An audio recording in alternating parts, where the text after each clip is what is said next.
Hi everyone! For the past couple of months, I have been studying social media's that girl trend to see if it is an attainable lifestyle for people who aren't influencers. And man, has it been a roller coaster. I've learned a lot and I wanted to talk about exactly what it is that I've learned. Let's get into it.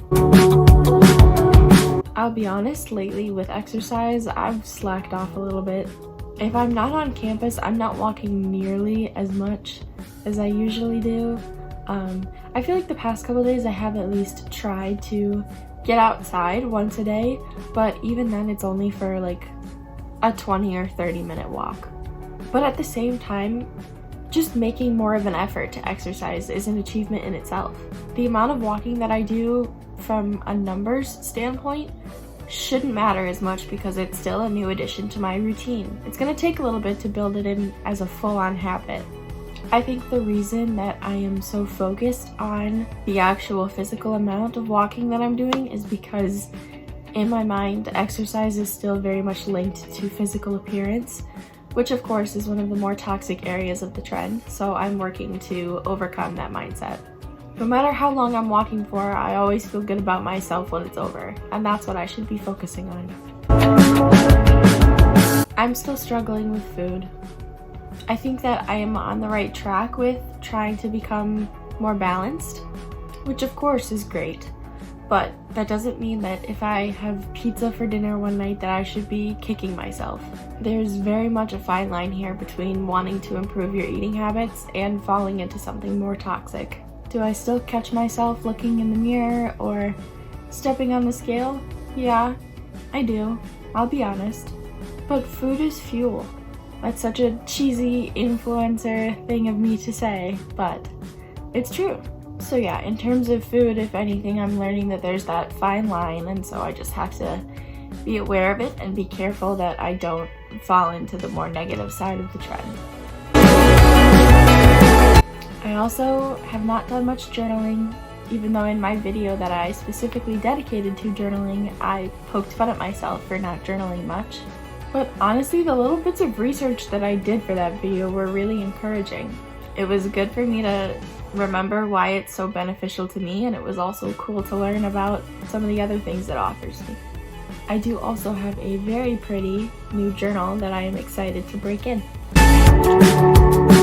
I think one of the more difficult parts about self-care is I constantly feel like I don't really have the time to be relaxing, or I relax in a more unhealthy way, like just sitting on the couch scrolling through social media for hours. I might be like taking time to chill out, but I'm not really doing myself any favors by being on TikTok for a crazy amount of time. But with the semester finishing up, then I'll have more time on my hands, and hopefully that'll mean that I can relax in healthier ways. When I'm stressed, I've begun to notice the patterns that arise and the way that it affects me, which is a huge observation. If I'm feeling stressed and I notice these things popping up, then I know the best way to treat them. I think it's also important to remember that mental health is pretty much always going to be a work in progress. Some days are going to be great, some days are going to be tough. That's not a reflection of me as a person, and one rough day shouldn't invalidate all of the good progress that I've made up until that point. It's been maybe about a week or two since I cleaned my room for these videos, and I think I've done an okay job at keeping it clean. You know, you've still got, it's looking decent, I would think.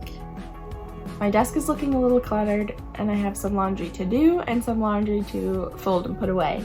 Luckily, those are very easy fixes, and the laundry at least can sit in the hamper and not be taking up space on my floor. Honestly, I think it's a gamble whether or not I'll be able to keep it clean for much longer in the same way that it was in my time-lapse video, but I already do feel like I can just hang out in here again. Seriously, I never realized how nice it is to actually have a space at my desk to be doing work. As stupid as that may sound, because that's what a desk is for. So now that I've had the chance to look a little deeper into the that girl trend, the question at hand becomes, are these goals really attainable for somebody who isn't an influencer? And my honest answer is, I don't know. I've only been at this for a month or two, and if I'm being really honest, I definitely thought at the beginning of this that I would have everything figured out by the end. But obviously, I don't. And that's okay. Looking back now, I think if I were really to hold myself to that standard of not wanting to be but needing to be the best version of myself in such a short amount of time, I probably would have proved the opposite of my point, that this trend is way too toxic and those expectations are too unrealistic. I think overall I've learned that becoming that girl is meant to be a gradual process. Or who knows, maybe I'll never become her. Because the more I think about it, if I were to become the best version of myself at 21 years old, that would mean that I wouldn't have anything more to learn, and that's also unrealistic. But the fact that I'm continually looking to grow and to take better care of myself means that I must be doing something right. Thanks for watching.